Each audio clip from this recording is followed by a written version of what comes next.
프랑스 에어쇼를 맞이해 혁신적인 기술을 장착한 에어버스 A320을 보여주고 싶었던 에어프랑스. 하지만 그대로 활주로 끈 나무숲에 추락해버리는 사고가 발생했다.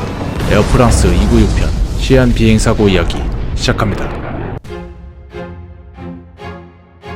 1988년 6월 26일 이날은 비행기의 다이나믹한 기동을 눈앞에서 볼 수 있는 프랑스 에어쇼가 열리는 날이었다. 당시 보잉의 코를 납작하게 만들어주고 싶었던 에어버스는 군용기에서만 사용하던 플라이바이와이어 시스템을 최초로 여객기에 탑재시켰다. 그 모델이 지금의 에어버스를 잇게 한 A320이다. 기자들과 사람들을 초청해 에어버스의 위대함을 각인시키고 싶었던 에어프랑스는 베테랑 파일럿들에게 시연회를 요청했다. 프랑스 바젤 공항 136명이 탑승을 마치고 간단하게 시연회 브리핑을 하는 파일럿. 그런데 이 짧은 브리핑이 사고를 불러일으키게 된다. Take off right turn. We go nice and easy to find out things. Once we identify the airfield, we extend flaps to 3. We'll do the flyover at 100. Ladies and gentlemen, hello and welcome aboard this Airbus A320. 프랑스 바젤 공항을 출발한 에어프랑스 296편. ACF 296Q clear for takeoff. V1 rotate.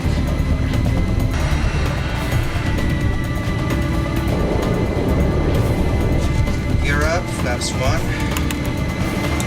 이륙한 지 5분 만에 시연회 장소인 합샤인 비행장으로 루트를 변경한다. 그런데 항공기 데이터베이스에 좌표가 등록되지 않아 눈으로 급하게 목적지를 찾는 파일럿들. No, to the right of the highway. It's slightly to the right of the highway. There's the airfield. You've got it, have you? 무엇이든 서두르면 문제가 생기기 마련이다. 타이밍을 놓친 캡틴은 빠르게 비행기를 조작해 적어도 비행 플라이오버를 준비한다. 플라이오버는 비행기가 착륙하지 않고 낮은 고도로 공항이나 특정 지점을 통과하는 기동을 의미한다. 고도 100피트에서 어택 앵글을 최대한으로 높인 알파맥스를 이용해 플라이오버를 준비하는 캡틴. 이 역사적인 순간을 보기 위해 몰려든 에어쇼 관람객들. Okay, you're at 100 feet there. Watch it. Watch it. 그런데 급하게 고도를 내린 나머지 최소 조건인 100피트, 30m가 아닌 30피트, 약 9m까지 내려가 버렸다.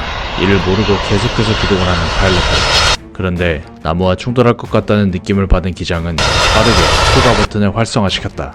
Take off, go run power.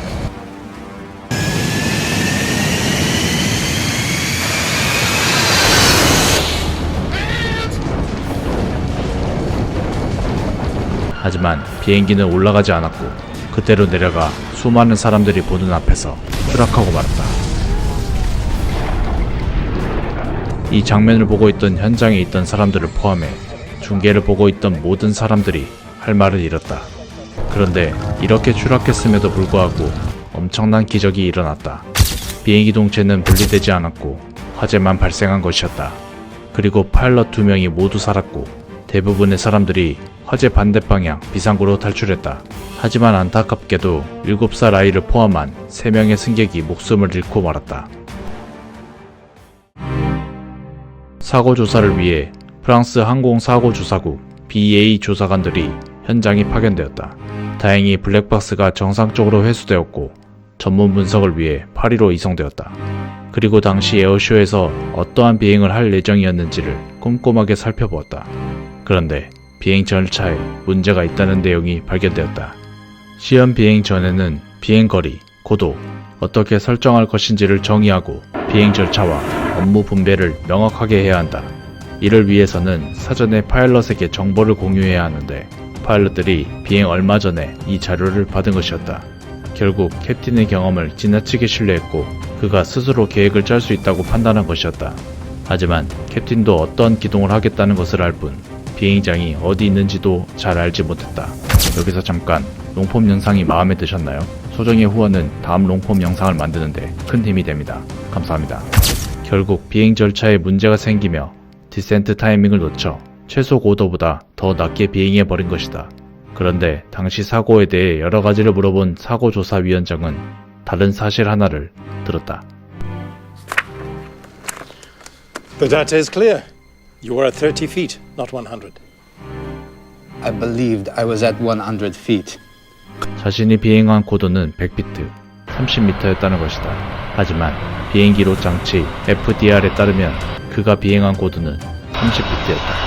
이는 에어프랑스 내부 규정을 어긴 수치였다. 자신의 실수를 인정하고 싶지 않았던 캡틴. 그렇다면 왜 그는 이것을 인지하지 못했을까? 여기에 두 가지 문제점을 언급한 캡틴. 첫 번째는 비행 디스플레이 하단에 표기된 디지털 고도는 너무 작아서 보이지가 않다는 것이다. We could not use the radio altimeter because this radio altimeter is digital and nobody can fly by reading numbers. I tried that later on a simulator.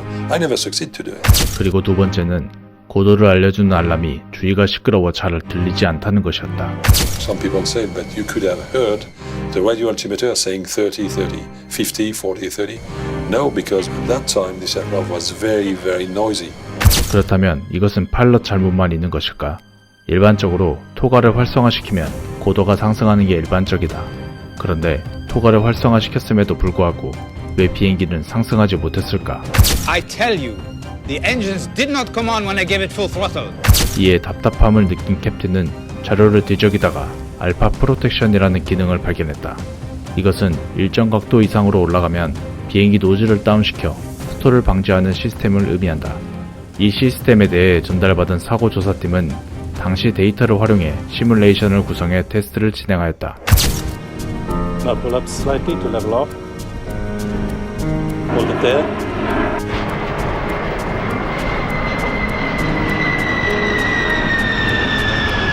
Okay, now full thrust.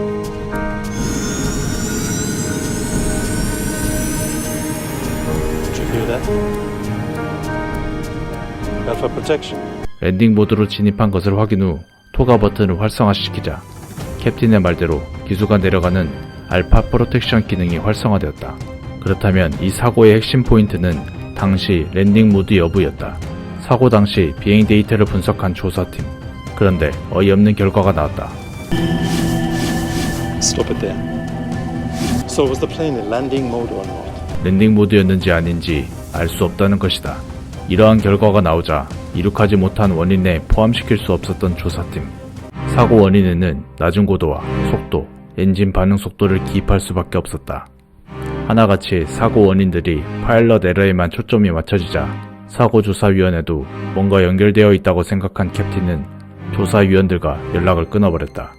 But I began to be suspicious. And the press, each week, the aircraft is good, the aircraft has nothing, pilot error, pilot error, pilot error.